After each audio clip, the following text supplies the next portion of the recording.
ಅಸ್ಸಲಾಮು ಅಲೈಕುಂ ವರಹಮತುಲ್ಲಾಹಿ ವಬರಕಾತು. ಪ್ರಿಯ ವೀಕ್ಷಕರೇ, ಹಿಜಾಮ ಚಿಕಿತ್ಸೆ ಅಂದರೆ ಏನು? ಕಪಿಂಗ್ ಥೆರಪಿ ಅಂದರೆ ಏನು? ಈ ಹಿಜಾಮ ಚಿಕಿತ್ಸೆಯಿಂದ ಆಗುವ ಪ್ರಯೋಜನಗಳೇನು? ಕಪಿಂಗ್ ಥೆರಪಿ ಮಾಡಿಸುವುದರಿಂದ ನಮಗೆ ಏನೆಲ್ಲ ಪ್ರಯೋಜನಗಳಾಗುತ್ತವೆ? ಬನ್ನಿ ಇವತ್ತು ನಾವು ಈ ವಿಡಿಯೋದಲ್ಲಿ ತಿಳಿದುಕೊಳ್ಳೋಣ. ಹಿಜಾಮ ಚಿಕಿತ್ಸೆ, ಕಪಿಂಗ್ ಥೆರಪಿ, ಇದು ಪ್ರವಾದಿ ಸಲ್ಲಲ್ಲಾಹು ಅಲೈಹಿ ವಸಲ್ಲಂ ರವರ ಸುನ್ನತ್ ಆಗಿದೆ. ಪ್ರವಾದಿ ಮೊಹಮ್ಮದ್ ಸಲ್ಲಲ್ಲಾಹು ಅಲೈಹಿ ವಸಲ್ಲಂ ರವರು ತಮ್ಮ ಜೀವನದಲ್ಲಿ ಈ ಒಂದು ಹಿಜಾಮ ಚಿಕಿತ್ಸೆಯನ್ನು ಮಾಡಿಸುತ್ತಿದ್ದರು. ಪ್ರವಾದಿ ಸಲ್ಲಲ್ಲಾಹು ಅಲೈಹಿ ವಸಲ್ಲಂ ರವರು ಹೇಳಿದರು, ನೀವು ಉಪಯೋಗಿಸುವ ಯಾವುದೇ ಚಿಕಿತ್ಸೆಗಳಲ್ಲಿ ಒಳ್ಳೆಯ ಚಿಕಿತ್ಸೆ ಇದೆ ಎಂದರೆ ಅದು ಹಿಜಾಮ ಚಿಕಿತ್ಸೆಯಾಗಿದೆ. ಇನ್ನೊಂದು ಹದೀಸಿನಲ್ಲಿ ಪ್ರವಾದಿ ಸಲ್ಲಲ್ಲಾಹು ಅಲೈಹಿ ವಸಲ್ಲಂ ರವರು ಹೇಳಿದರು, 3 ವಸ್ತುಗಳಲ್ಲಿ ಶಿಫಾ ಇದೆ, 3 ವಸ್ತುಗಳಲ್ಲಿ ಗುಣಮುಖವಾಗುವ ಶಕ್ತಿ ಇದೆ. ನಂಬರ್ 1 ಹಿಜಾಮ ಚಿಕಿತ್ಸೆ ಅಂದರೆ ಕಪಿಂಗ್ ಥೆರಪಿ. ನಂಬರ್ 2 ಜೇನುತುಪ್ಪ ಸೇವಿಸುವುದು. ನಂಬರ್ 3 ಬೆಂಕಿಯಿಂದ ಚುಟಿಕೆಗಳನ್ನು ಹಾಕುವುದು. ಆದರೆ ಈ ಕೆಲಸದಿಂದ, ಈ ಕಾರ್ಯದಿಂದ ಪ್ರವಾದಿರವರು ತಮ್ಮ ಅನುಯಾಯಿಗಳಿಗೆ ತಡೆದಿದ್ದಾರೆ. ಈ ಬೆಂಕಿಯ ಚುಟಿಕೆಗಳನ್ನು ಹಾಕುವುದರಿಂದ ತಡೆದಿದ್ದಾರೆ. ಇನ್ನೊಂದು ಹದೀಸಿನಲ್ಲಿ ಪ್ರವಾದಿ ಸಲ್ಲಲ್ಲಾಹು ಅಲೈಹಿ ವಸಲ್ಲಂ ರವರು ಹೇಳಿದರು, ನಾನು ಮೆಹರಾಜಿನ ರಾತ್ರಿಯಲ್ಲಿ ಯಾವ ಆಕಾಶದಿಂದ ಹಾದು ಹೋಗುತ್ತಿದ್ದೋ ಆ ಆಕಾಶದಲ್ಲಿರುವ ಫರಿಷ್ಠೆಗಳು, ಮಲಕಗಳು ನನ್ನೊಂದಿಗೆ ಹೇಳುತ್ತಿದ್ದರು, ಯಾ ರಸೂಲಲ್ಲಾಹ್, ನೀವು ಖಂಡಿತವಾಗಿ ಹಿಜಾಮ ಮಾಡಿಸಿಕೊಳ್ಳಿ. ಪ್ರಿಯ ಸಹೋದರರೇ, ನೋಡಿ, ಹಿಜಾಮ ಎಂದರೆ ನಾವು ಅದನ್ನು ಕಪಿಂಗ್ ಥೆರಪಿ ಎಂದು ಕರೆಯುತ್ತೇವೆ.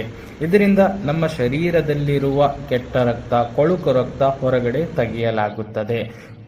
ಈ ಹಿಜಾಮ ಮಾಡಿಸುವುದರಿಂದ ಪ್ರತಿಯೊಂದು ರೋಗ ದೂರವಾಗುತ್ತದೆ. ಪ್ರತಿಯೊಂದು ರೋಗದ ಚಿಕಿತ್ಸೆ ಹಿಜಾಮ ಆಗಿದೆ, ಕಪಿಂಗ್ ಥೆರಪಿ ಆಗಿದೆ. ಪ್ರಿಯ ವೀಕ್ಷಕರೇ, ಬನ್ನಿ ಈಗ ಹಿಜಾಮ ಚಿಕಿತ್ಸೆ ಮಾಡಿಸುವುದರಿಂದ, ಈ ಕಪಿಂಗ್ ಥೆರಪಿ ಮಾಡಿಸುವುದರಿಂದ ನಮಗೆ ಆಗುವ ಪ್ರಯೋಜನಗಳೇನು, ಇದರಿಂದ ಏನಾಗುತ್ತದೆ ನೋಡಿ. ನಂಬರ್ 1, ಹಿಜಾಮ ಮಾಡಿಸುವುದರಿಂದ ಉತ್ತಮ ರೋಗ ನಿರೋಧಕ ಶಕ್ತಿ ಹೆಚ್ಚುತ್ತದೆ. ನಂಬರ್ 2, ಕಣ್ಣಿನ ದೃಷ್ಟಿ ಹೆಚ್ಚಾಗುತ್ತದೆ. ನಂಬರ್ 3, ಹಿಜಾಮ ಚಿಕಿತ್ಸೆ ಮಾಡಿಸುವುದರಿಂದ ಕೂದಲು ಉದುರುವುದನ್ನು ತಡೆಯುತ್ತದೆ. ನಂಬರ್ 4, ಚರ್ಮವನ್ನು ಆರೋಗ್ಯಕರವಾಗಿ ಇಡುತ್ತದೆ. ನಂಬರ್ 5, ಕೂದಲಿನ ಬೇರುಗಳನ್ನು ಬಲವಾಗಿಸುತ್ತದೆ. ನಂಬರ್ 6, ಕೀಲು ನೋವು, ಬೆನ್ನು ನೋವು, ಸ್ನಾಯು ನೋವು, ಭುಜದ ನೋವು ದೂರ ಮಾಡುತ್ತದೆ. ನಂಬರ್ 7, ಹೊಸ ಕೂದಲು ಬೆಳೆಯಲು ಇದು ಸಹಾಯ ಮಾಡುತ್ತದೆ. ನಂಬರ್ 8, ಪಿತ್ತಜನಕಾಂಗದ ಕಾಯಿಲೆಯನ್ನು ದೂರ ಮಾಡುತ್ತದೆ. ನಂಬರ್ 9, ಸಾಮಾನ್ಯವಾಗಿ ಬರುವ ಜ್ವರವನ್ನು ಇದು ನಿವಾರಿಸುತ್ತದೆ.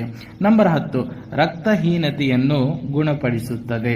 ನಂಬರ್ 11, ಹಿಜಾಮ ಮಾಡಿಸುವುದರಿಂದ ಜೀರ್ಣಕಾರಿ ಮತ್ತು ಮಲಬದ್ಧತೆಯ ಸಮಸ್ಯೆಗಳನ್ನು ನಿವಾರಿಸುತ್ತದೆ. ನಂಬರ್ 12, ಪೀರಿಯಡ್ ಸಮಸ್ಯೆ, ಮುಟ್ಟಿನ ಸಮಸ್ಯೆಗಳನ್ನು ದೂರ ಮಾಡುತ್ತದೆ.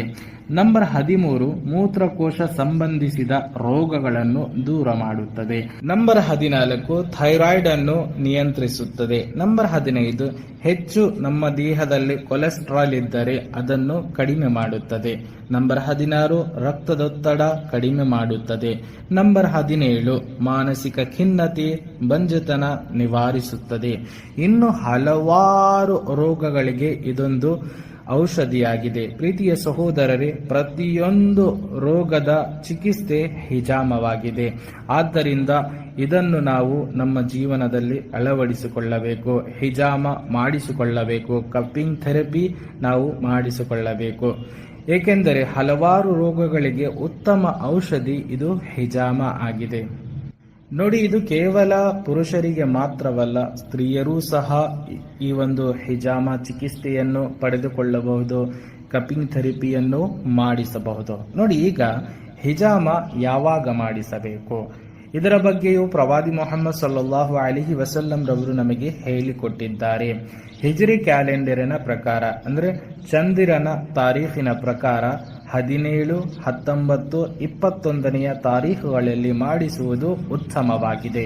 ಈ ತಾರೀಖುಗಳಲ್ಲಿ ಪ್ರವಾದಿ ಸಲ್ಲಲ್ಲಾಹು ಅಲೈಹಿ ವಸಲ್ಲಂ ರವರು ಹಿಜಾಮ ಮಾಡಿಸುತ್ತಿದ್ದರು ಮತ್ತು ತಮ್ಮ ಅನುಯಾಯಿಗಳಿಗೆ ಇದೇ ರೀತಿಯಲ್ಲಿ ಮಾಡುವುದಕ್ಕೆ ಮಾರ್ಗದರ್ಶನ ನೀಡಿದರು. ಅಲ್ಲಾಹನು ನಮ್ಮೆಲ್ಲರಿಗೆ ಹಿಜಾಮ ಮಾಡಿಸುವ ತೌಫೀಕನ್ನು ನೀಡಲಿ.